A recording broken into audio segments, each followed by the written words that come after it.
Hello everyone. I want to talk about Syria a little bit. So, we're all well aware of President Trump launching a missile attack on Syria, and we've been told that's in response to a chemical attack by Assad on his own people. Now, opinion among Trump's supporters seems to be a little divided. One side points to his tweets back in 2013 to then President Obama about not getting involved. The other side says that this is a human rights violation that breaks international treaties against the use of chemical weapons. Personally, I agree with the side that points to the president's tweets, and I'd also like to add that his actions were unconstitutional, as only Congress can authorize military action that isn't a response to an attack on the US or its allies, and Trump did not seek this approval, as he's supposed to. And I'd like to help make the case to those who think the president's actions were right, and that we should take further actions on why they should rethink that. First, I'd like to direct you to a recent video done by Sargon of Akkad. Now, fair warning, it is an hour and a half long, so if you're going to watch it, make sure you have some free time on your hands. But he goes into incredible detail in it on what we do and do not know about Syria right now. The main points I want you to take away from it, though, are there's no proof Assad did this. Makes no sense for him to have done this. There's no proof he did the previous attacks in 2013, and in fact, there's proof that it was his enemies that committed that previous attack. And he also draws some very striking parallels between the language and rhetoric used by officials of the Bush administration before going into Iraq, and the language and rhetoric being used currently by officials in the Trump administration. So, what can I add to all that to help convince you? Well, why don't we start by taking a look at this little map of the various factions in the conflict. Bit of a mess, isn't it? Now, one thing to notice, of the many factions fighting the Syrian Arab Republic, the Islamic State. So why exactly do we want to help them?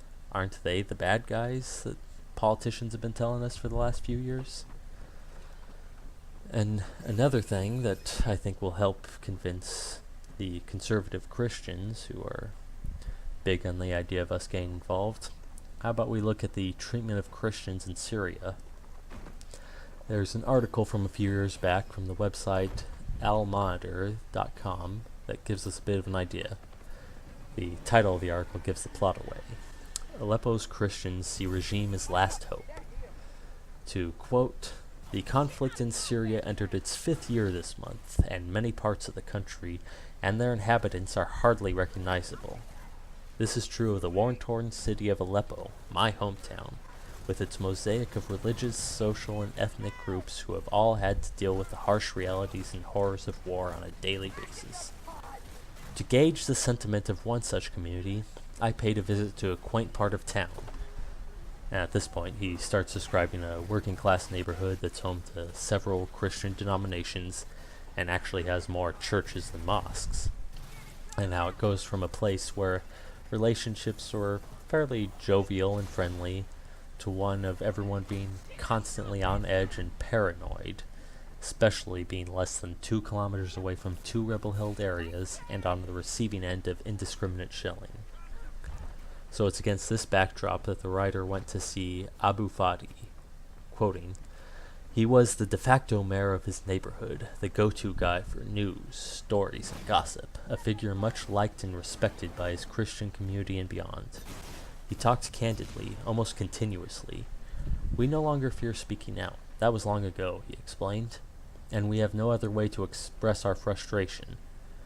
At this point, the writer then asks him the impact of the civil war in his community, and Fadi tells him how it's changed everything, how they went from being a secure community to living in fear for their lives, and how they feel persecuted in their own country for the first time, and that this has led to their young fleeing to Europe, leaving behind only the children and elderly.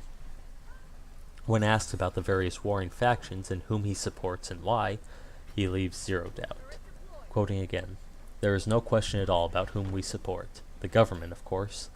It is the only force protecting us from the jihadists and extremists."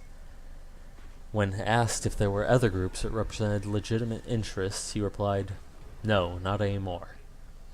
He says, at first, some welcomed the protests, thinking that It might get the government to clean up its act on important issues. Then they realized that that was not what it was about at all. They wanted power. They were religious extremists.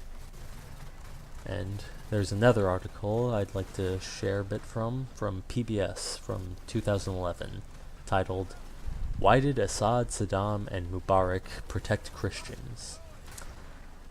This article is written by P.J. Tobiah, and in it we receive details on how Mubarak in Egypt, Hussein in Iraq, and Assad in Syria have protected their Christian communities. The Coptic Christians leader in Egypt, Pope, and I know I'm going to butcher this name, Shenouda III, would endorse and campaign for Mubarak, and in return Mubarak would occasionally release Coptic prisoners from jail or keep laws that the Pope liked. In Iraq, according to Adi Dawisha, again I'm sure I butchered that, a professor at the University of Miami in Ohio, quote, "Under Saddam, it was understood that if you don't interfere in politics, then you are provided with a good life," unquote. Because of focus on things besides politics, quoting again, the Christians prospered economically. They were businessmen, doctors, lawyers, and engineers. A select few were part of the political elite.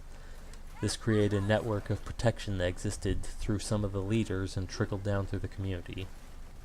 In Syria, Christians get very good business contracts, positions in government, and the Syrian military, says Andrew Tabler of the Washington Institute. They get preferential treatment and protection of their places of worship. Because of this, Syria's Christians have access to scholarships and opportunities to study abroad. Because of this, the Syrian Christians are some of the most strident supporters of Assad. So, with all that, I hope I've laid forth a convincing case to those that have supported Trump's airstrike and are open to further attacks on Assad that this is a bad idea. Overthrowing the dictators in Iraq, Egypt, and Libya resulted in chaos, increased power to radical Islamic groups, and persecuted the local Christians. I don't see why we should believe Syria is any different. I'm not saying that those dictators like Assad are good guys and aren't bad and haven't done bad things. Just that this situation's a lot more complex than some may think, and getting involved could have repercussions that nobody saw or thought and could result in a worse situation for everyone.